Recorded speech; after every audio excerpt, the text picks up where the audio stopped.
السلام عليكم ورحمة الله وبركاته. كم جرتن كبجم توداف جالتمتوني هردفتوني برسيسا رمابي. الحمد لله هاني نجاكوت نجايني كي هنجار الله هنك بجارا بكجرت مرة نجاو.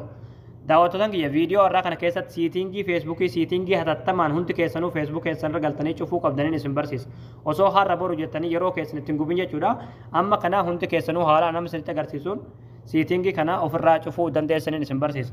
إذا دعوتهم كي يرو أما كنا شورا أكمل بيك كم شورا فيسبوكي ناباية دا هاكي تي يوكين نما جلا هتمية شورا. هيتشتين ناباية دا نما جلا قد بهو ترى شورا. فيسبوكي وفيتس لبني هيتشتين مسنجر ada nama garagaraatiif waliif barreessaa turan hundi sooshaal miidiyaa kanarratti bahee nama baay'eetuun saaxilamaa jira jechuudha. Kanaafuu feesbuukiin keessan salphumatti akka isin jalaa hin cufamne yookiin ammoo akka namni salphumatti feesbuuk keessan kana haakii isin jalaa godhee feesbuuk keessanillee isin dhabsiisee akkasuma hiccitii keessanillee isin jalaa hin saaxile jechuudha.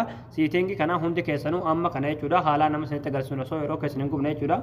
Ofirraa cufuu qabdanii. Hayyee daawwattoota kiyya gama barumsaatiin darbuun duratti warroonni YouTube chaanaala keenyaaf haarawwataa tan baga nagaan dhuftan jechaa barumsa dabalataa argachuudhaaf chaanaala keenya sabskiraayib godhachuun dagatinaadha. Yeroo sabskraayibii gootan barumsuun asirratti dabarsinu guyyaan nama dura akka simbira ga'uuf mallattoo notifikashinii sana kilik godhaadha achi booda ool kajettoon irra kayyadhaadha. Viidiyoo keenya namni baay'ee dargee kan raafaa deemu laayik godhaadha barumsaan garaadhaa isin darbee YouTube chaanaala keenya jala seenaadha viidiyoo baay'eetu jira irraa baradhaadha. Egaa gabanumaan hanga barumsaan dabarsaa hanga xumura viidiyoo kiyyatti obsaan afaana turaan hordofaan sinin jira.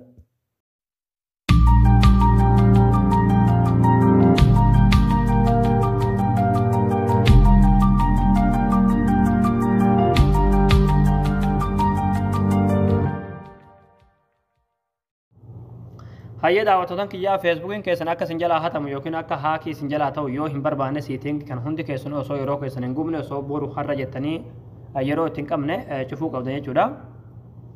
Siitingii kana cufuudhaaf feesbuukii keessan irra galtanii yeroo haala kanaan feesbuuk keessan irra galtan jechuudha. Sarara sadiin kanatti kilikni gootu achi booda as jala gadanii buutu jechuudha. Siitingii inni piraayifeet kajoona kilikni gootu. ammallee settings ka jono klik ni gootu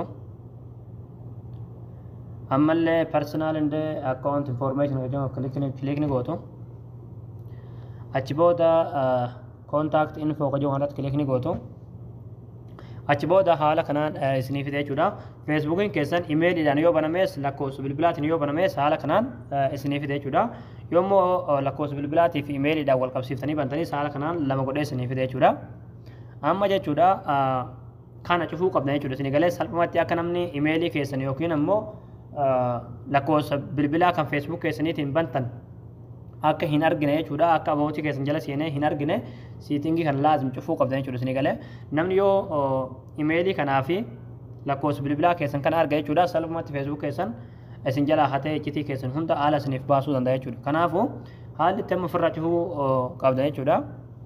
Asirratti kilikni gootan yeroo tokkoo fi yeroo kilik gootan haala kanaan public ka jirra jira jechuudha keessanii qastii kanarratti kilikni gootan public ka jirratti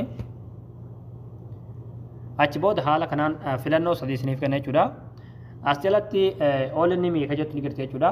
Ana qofa yookiin isin qofti akka argitan jechuudha. Ka jalaa kanarratti kilikni gootu jechuudha. Isin galee ka gubbarraa yookiin kan yedduu kanarraa ka jalarratti kilik gootu jechuudha. Akka isin qofti argitan jechuudha. Yookiin yaani akka namni kunkumaayyuu isin malee waan kana namni arguu hin dandeenye jechuudha. Isin galee haala kanaan kan lakkoofsaan cuftan jechuudha. Kun akkuma asirratti argaa jirtan all inni ta'ee jira jechuudha. Ana qofatu arga malee namni tokkollee arguu hin danda'u jechuudha. Itti aansuudhaan yoo feesbuukiin keessan imeeliin illee banamee jiraata jechuudha. Imeelii kanarratti kilikni gootanii achi booda paablikiin argattu jechuudha. Achi booda kanallee onlimii gootu jechuudha. Isin malee namni tokkollee arguu hin danda'u jechuudha. Amma booda haala kanaan egaa qolfatanii jechuudha. Feesbuuk keessan eenyumtuu isin jala hatuu hin danda'u cabsullee hin danda'u jechuudha. Isin galee kunoo akkuma asirratti margaa jirtan qulfii ta'ee jira jechuudha. Onlimii ta'ee jira. Namni tokkollee arguu hin danda'u. Isin qofatu arga jechuudha. Isin galee haala kanaa siitingii kanaa hundi keessanuu hatattamaan feesbuukiin keessan akka isin jala hatamu yoo hin barbaanne jechuudha.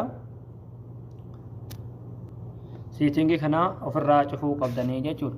Egaa daawwattoota kiyyaa isin galee yeetan abdii qabaa barnoonni keenya har'aadhaa asirratti raawwataa barumsa bareedaa karraadhaa kan argachuudhaaf chaanaala keenyaaf haarawaa taatan sabskiraayib gootanii maatii keenya hunda gatinaadha. Akkasumas viidiyoo keenya kana namni baay'ee argee kan raafaa deemu laayik sheer waliif godhaadha. Barumsa birootti nagaan walitti deebinutti waan hordofsaniif galatooma.